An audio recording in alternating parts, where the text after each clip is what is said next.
Unang Pedro, 2 kabanata.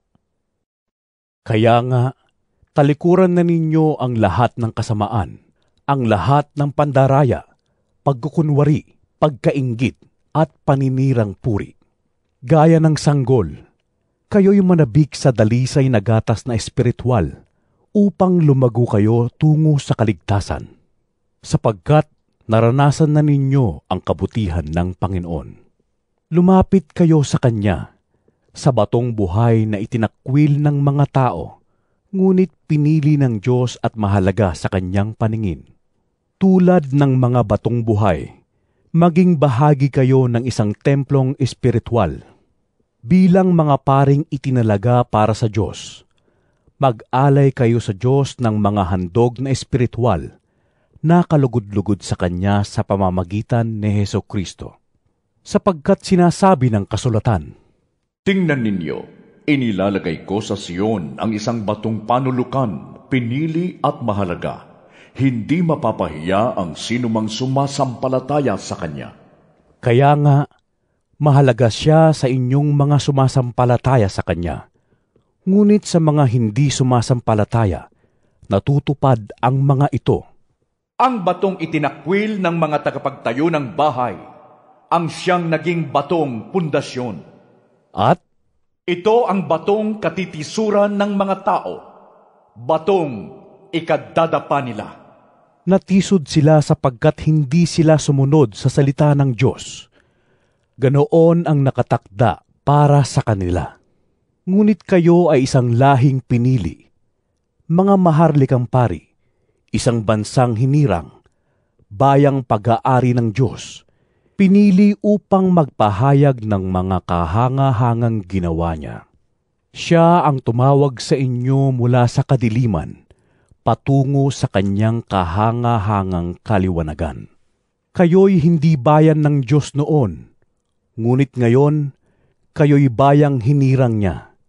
Noon ay hindi kayo nakatanggap ng habag, ngunit ngayoy tumanggap na kayo ng kanyang habag. Mga minamahal, nakikiusap ako sa inyo, bilang mga dayuhan at pansamantalang naninirahan lamang sa daigdig na ito. Talikuran na ninyo ang mga pagnanasa ng laman na nakikidigma sa inyong mga sarili. Mamuhay kayo ng maayos sa gitna ng mga hintil, upang kahit na paratangan nila kayo ng masama, makikita nila ang inyong mabubuting gawa at magpupuri sila sa Diyos sa araw ng kanyang pagdating.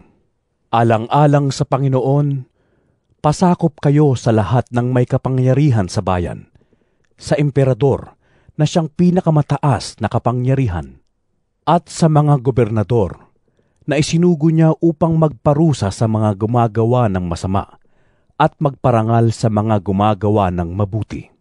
Nais ng Diyos na sa pamamagitan ng inyong wastong pamumuhay ay mapatigil ninyo ang mga hangal sa kanilang kamangmangan. Mamuhay kayong tulad ng mga taong malaya. Subalit huwag ninyong gawing dahilan sa paggawa ng masama ang inyong kalayaan. Sa halip, mamuhay kayo bilang mga alipin ng Diyos. Igalang ninyo ang lahat ng tao at mahalin ang mga kapatid kay Kristo. Mamuhay kayo ng may takot sa Diyos. Igalang ninyo ang emperador. Mga alipin, magpasakop kayo sa inyong mga amo at igalang ninyo sila. Hindi lamang ang mababait at mapagbigay, kundi pati ang malulupit. Sapagkat kapuri-puri ang nagtitiis ng parusa, kahit walang kasalanan, bilang pagsang-ayon sa kalooban ng Diyos. May pagmamalaki ba ang magtiis ng parusa kung ito ay dahil sa paggawa ng masama?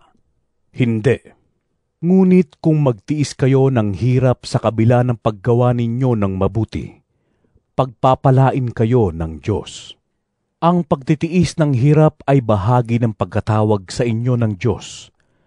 Sapagkat nang si Kristo ay magtiis para sa inyo, nag-iwan siya sa inyo ng isang halimbawa na dapat ninyong lubos na tularan. Hindi siya gumawa ng anumang kasalanan o nagsinungaling kailanman.